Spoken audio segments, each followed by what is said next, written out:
स्वागत है आपका सफ़रनामा ज़िंदगी का विद उर्वशी के साथ। पिछले पार्ट में हमने बात की कि लोग आत्महत्या क्यों करते हैं या लोग मरने का प्रयास क्यों करते हैं, क्या कारण होता है। और पिछले पार्ट में हमने बात की कि बच्चे आत्महत्या क्यों करते हैं। मैंने पहले भी कहा कि आत्महत्या कोई भी व्यक्ति ऐसे ही नहीं करता। उनके ऊपर कोई ना कोई दबाव होता है, कोई ना कोई कारण होता है। वो कारण कभी उजागर हो जाता है और कभी वो छिपा रहता है। जब व्यक्ति के ऊपर एक बहुत अत्यधिक प्रेशर होता है तो व्यक्ति के सोचने समझने की क्षमता खत्म हो जाती है और उसके निर्णय लेने की क्षमता भी नष्ट हो जाती है। उसके मन में ये भय बना रहता है कि अगर ऐसा नहीं हुआ तो क्या होगा, अगर मैं ऐसा नहीं कर पाया तो क्या होगा। और इन्हीं सब चीज़ों को सोचते हुए वो अंत में आत्महत्या जैसे कदम उठा लेते हैं। तो पिछले पार्ट में तो हमने बात की थी कि बच्चे आत्महत्या क्यों करते हैं, लेकिन हम आज के पार्ट में बात करेंगे कि एक ऐसा ही कारण है कि प्रेम विवाह या प्रेम जैसे शब्द इसलिए कहेंगे क्योंकि समाज में प्रेम को करने वाले भी बहुत हैं, समझने वाले भी बहुत हैं। और विडंबना ये है कि जहाँ राधा कृष्ण के प्रेम की चर्चा होने पर लोग सहर्ष सुनते हैं, उस देश में प्रेम करने पर या प्रेम करने वालों की आत्महत्या का रेशियो भी कहीं कम नहीं है और बहुत ज़्यादा है। और उसका कारण ये है कि जो प्रेम है वो जब होता है तो किसी मतलब पर्टिकुलर सोचा समझा रणनीति नहीं होती है। वो एक होने वाली प्रक्रिया होती है। वो ये पूछ के नहीं होता भाई तेरी जात क्या है, मैं तेरे से प्यार कर लूँ कि ना कर लूँ। जब हो जाता है उसके बाद क्लियर होता है कि ये अमीर है, ये गरीब है, ये इसकी जात ये है, उसकी जात ये है।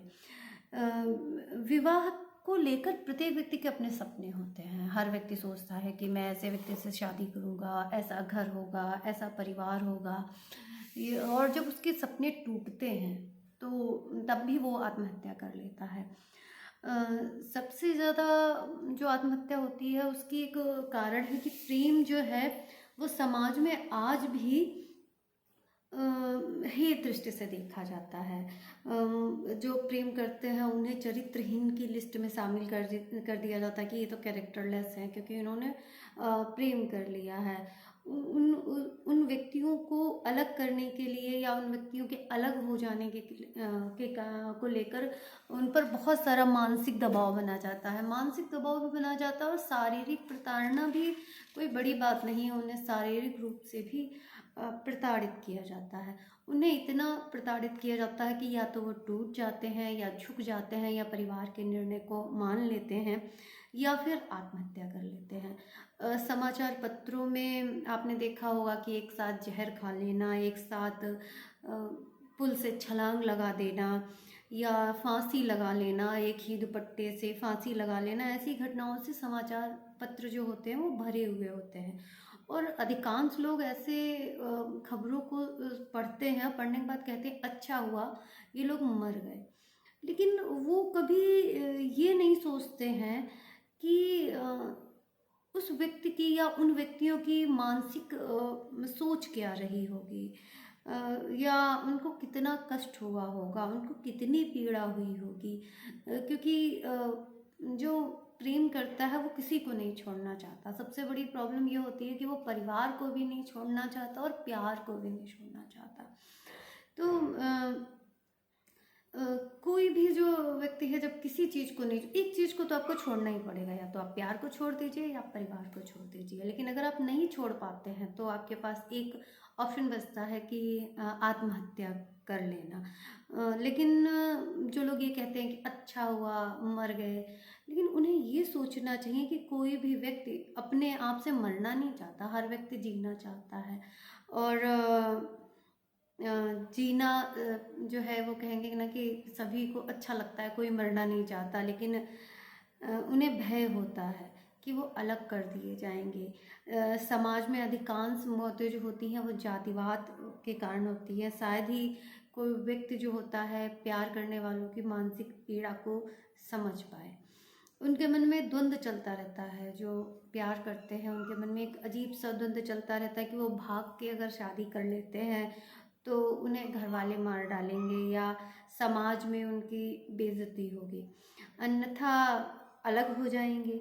उन्होंने अगर विवाह कर लिया तो समाज उन्हें एक्सेप्ट नहीं करेगा, या पारिवारिक व्यक्तियों का रवैया भी उनके प्रति उतना अच्छा नहीं होता। वो लोग भी उन्हें ऐसी नज़रों से, खा जाने वाली नज़रों से देखते हैं कि जैसे उनकी नज़रें उन व्यक्तियों को जिन्होंने प्रेम किया है अंदर तक, वो एक वर्ड कहेंगे कि अंदर तक चीर डालने वाली नज़रों से देखते हैं। उनके अंदर एक सोच पनपती है कि परिवार का क्या होगा, सब छूट जाएंगे, यह नहीं हुआ, यह कोई नहीं जानता कि मरने के बाद कोई मिलता भी है कि नहीं मिलता।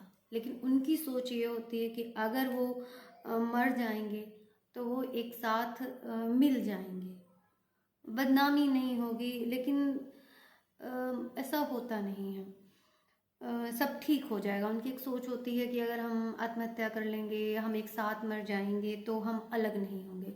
मरने के बाद कोई दुनिया है भी कि नहीं है, ये भी एक बहुत बड़ा प्रश्न है कि कोई मरने के बाद मिलता है कि अलग हो जाता है। ऐसी लाशों को तो घर वाले लेना भी पसंद नहीं करते।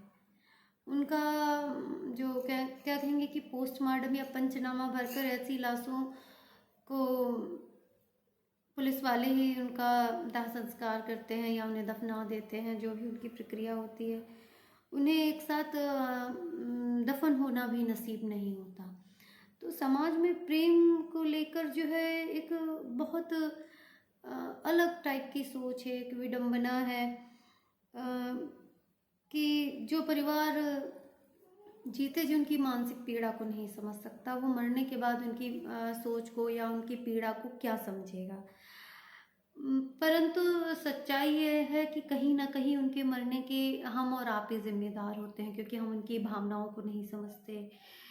जात कोई ऊपर से बन के नहीं आती है, ये सब नीचे हम लोगों ने ही बनाई है।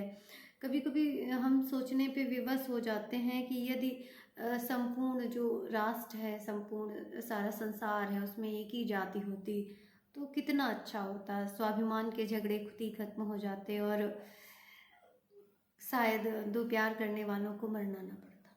लेकिन ये भी सत्य है कि प्रेम करने वाला आत्महत्या बहुत गंभीरता से सोचने के बाद करता है। वो जो विवश हो जाता है, उसको कोई रास्ता नहीं दिखता, उसे साथ रहना होता, उसे परिवार भी नहीं छोड़ना होता, उसे समाज का भी भय होता है। ऐसी स्थिति में वो आत्महत्या कर लेता है। अगले पार्ट में हम बात करेंगे किसी और टॉपिक पे कि लोग आत्महत्या क्यों करते हैं। लोगों के प्यार को समझे और जो दो लोग एक दूसरे से प्यार करते हैं उन्हें मिलाने का प्रयास करें। उनके आत्महत्या को या उनके मर जाने पर एक प्रश्न चिन्ह उठाने से बेहतर है कि आप उनकी मानसिक सोच को समझिए कि क्या गलती की उन्होंने जो प्यार कर लिया, क्या ऐसा गुनाह कर दिया जो उन्होंने किसी के साथ रहने के बारे में सोच लिया, क्या उन्होंने ऐसा गलत कर दिया कि क्या उन्होंने ऐसा गलत कर दिया कि वो एक साथ नहीं रह सकते, वो जी नहीं सकते। अंत में उन्हें मरने के बारे में सोचना पड़ता है कि हम जान दे दें, यही एक बेहतर रास्ता है, ये समाज, ये संसार हमें जीने नहीं देगा। लेकिन उन्हें नहीं पता है कि अधूरी कहानियाँ हमेशा फिर से जन्म लेते हैं और फिर से उन कहानियों को पूरा करना पड़ता है। इसलिए आत्महत्या करने से पहले एक बार ज़रूर सोचें। और अगली बार हम बात करेंगे किसी और टॉपिक पे जिसमें आत्महत्या करने के किसी और मुद्दे पर बात करेंगे। धन्यवाद। आपका स्वागत है सफ़रनामा ज़िंदगी का विद उर्वशी के साथ।